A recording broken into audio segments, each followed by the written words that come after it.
Okay, so this is the first lesson in physics, chapter 4. I call this forces lesson 1.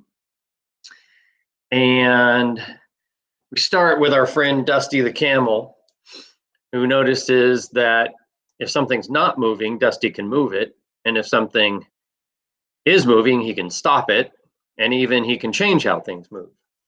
And so this comes to our new stuff. The new section that we're switching to is called dynamics. And like it says here, we're going to look at why things move. What we just finished is called kinematics, and that's how things are moving, which we've already done based on position, velocity, acceleration, and time. So as soon as you get to forces, the first great name that has to be brought up is Isaac Newton. And there's actually a lot of interesting things about Isaac Newton and history and mathematics and science. And I have a few things here. He based a lot of his work on the great Galileo. And Newton is known to have a famous quote that's pretty well known. And he says, "If I've seen farther than you, it is because I've stood on the shoulders of giants," which is a nice way to give credit to those that came before and laid the groundwork. And I think that applies to, just about anybody that's been successful can say that. And I've heard different stories about the apple falling from the tree. Some people say he had an apple fall from a tree and hit him in the head. But the general opinion is that he did see an apple fall, but it didn't hit him necessarily. Like it says here, he was on his uncle's farm and he just saw it. And that really wasn't a moment of brilliance. I mean, people knew that apples fall and they knew there was a reason they fell. But his moment of brilliance was he took that concept of gravity and he pushed it out much farther than just his tiny area of him and the tree and the apple. And he extended it way out and figured that's why the moon goes around the earth and things like that. And then he formulated his laws of motion. So before we do that, let's go through what a force is. So as I have here, a force is a push or a pull. Most forces are contact forces, and these are the obvious ones. If you push on something, like a book on the table, then you are contacting it and creating some sort of change because of your force. Some forces are field forces, which we will be looking at later. And so examples of that would be gravity and magnetism. And they can be a little weird because you don't see them. But of course, you're very familiar with gravity just in daily life. And we'll spend a whole section on that. All right, Newton's known for having 3 laws of motion. I have them here, N1, N2, and N3. Let me keep zoomed in there. That seems to work well. So number 1 and 3 are the ones that just about everybody knows, even if they've never studied them. First one, object in motion tends to remain in motion, and one at rest tends to remain at rest. And the key part there is almost everybody knows that top part. Everybody says this part in here. But really, it's important to add this next line, unless acted on by a force. And this can all be summed up with this word, inertia. And it says what I have here. Things like to keep doing what they're already doing. In other words, they're lazy. And the word that describes lazy is inertia. So it's just saying things are lazy and they don't want to change what they're doing because that takes effort. And I found this line in, not the line of inertia, but this phrase from an old video series called Eureka. And I've had you watch a couple of them already, and we might watch the one on forces if we have time. The second one is an equation. So be careful. It's not really a statement. It is this equation here. F equals ma, or F net. Now net is just the overall resulting force. And the idea here being, if you have multiple forces acting on something, the net force is what happens when you add all the forces together. And we'll practice that later on. But this is going to be an important equation. For this chapter, this should always be the first thing you try. Anytime you do a calculation, there's a good chance you will use this equation at some point. I give an example of a net force here. And this is one where it actually doesn't even, there are forces, but there's no motion. Student in the middle being pushed on by me on one side and another student on the other side, and the student in the middle doesn't move. In this case, myself and the other opposing student, we are creating forces, but there would be zero net force because the person's not moving.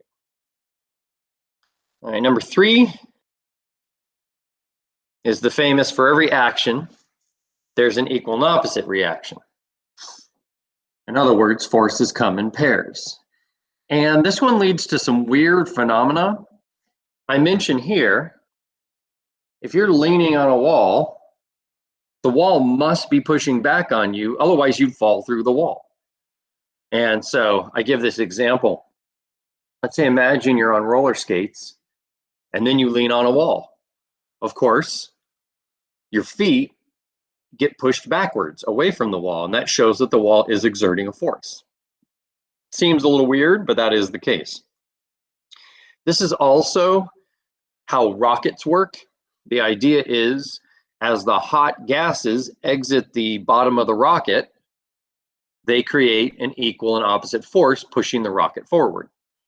And when the space flight ideas were first being thought of, there were some people who didn't think that a rocket would work in space. They thought it would work fine in our atmosphere because they felt it was pushing against the atmosphere. But some people didn't think it would work once you got in the vacuum of space. But of course it does. I meant to not do that. There we go, that's better.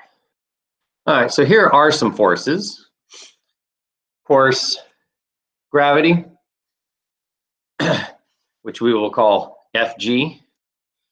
So if you take this equation, F equals ma, we can specify F as the force of gravity, and A, of course, is from the acceleration of gravity. So sometimes instead of seeing F equals ma, you'll see this version, Fg equals mg, and it's just a modification for gravity. I have an example here. If something has a mass of 85 kilograms, if you want to get the force of gravity on that mass, which is what we call weight, you multiply mass times gravity, and you get 830. Now the unit that you initially get is kilograms times meters per second squared. And that's kind of a pain to write in a mouthful. So we have a special unit that summarizes that. And appropriately, it's called newtons. And there's a few things to be aware of here. First, be aware of the difference between mass and weight. Now, since we are typically in the same rough spot on the Earth, we don't usually worry about the difference between these because it seems the same to us, but they are different. Mass is simply the amount of stuff that something has, creates its mass. Weight is the mass times the acceleration of gravity at that place. So, your mass is the same on Earth and on the moon, but your weight is different. You would, of course, weigh less on the moon because of the gravity being less on the moon. And to help you remember this, I don't remember where I heard this phrase, but I heard this phrase somewhere. To turn mass into weight-o, multiplied by 9.80. And that'll help you keep it straight, the difference between mass and weight. It'll also help you remember 9.80 as the acceleration of gravity. Another thing to be aware of is just how much is a Newton. I don't want you to get an answer like 830 Newtons and have no idea what it means. So a good one is this one. 1 Newton is about the weight of 1 apple. And that's easy to remember because of Isaac Newton. So moving along, some more forces. This next one's a little weird. It's called the normal force. And the normal force, it's there when it needs to be. And like it says in the notes, it's only as strong as it needs to be. So for example, I'm sitting in a chair. The chair must be pushing up on me with a force, otherwise I'd fall to the ground. And same, if I'm standing on the ground must be pushing up on me. The amount it pushes is the same amount that I'm pushing down. So imagine someone standing on the floor. Whatever force they are pushing down because of weight, the floor is pushing up with the normal force because they're not moving. So this normal force takes a little while to get used to, but something that is important. Friction, I'm sure everyone's familiar with, just in regular life. We'll call it FF. It opposes the motion that's happening, and it's always opposite direction.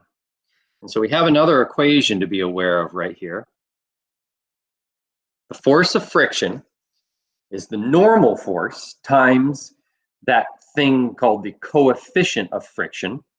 It's Greek mu. So you don't have to know that, but just note that it isn't a messed up U. And the coefficient of friction doesn't have units. The two forces, force of friction, force of Newton, would have the same unit of newtons. And the coefficient is always between 0 and 1. So as something gets more friction, it gets closer to 1, and as it gets less friction, it gets closer to 0. We could have Ft, the force of tension, if something's hanging from a rope, let's say. And we could have some that can get a little complicated depending on the scenario. The force of an engine, turning something, the force of drag as the air pushes against something, or something like that. And then the last one sounds kind of funny if you say it, but it is a legitimate force, is the force that you're causing on something. The last thing I want to talk about in this lesson is just something weird. That's why it says extra. When you look at friction,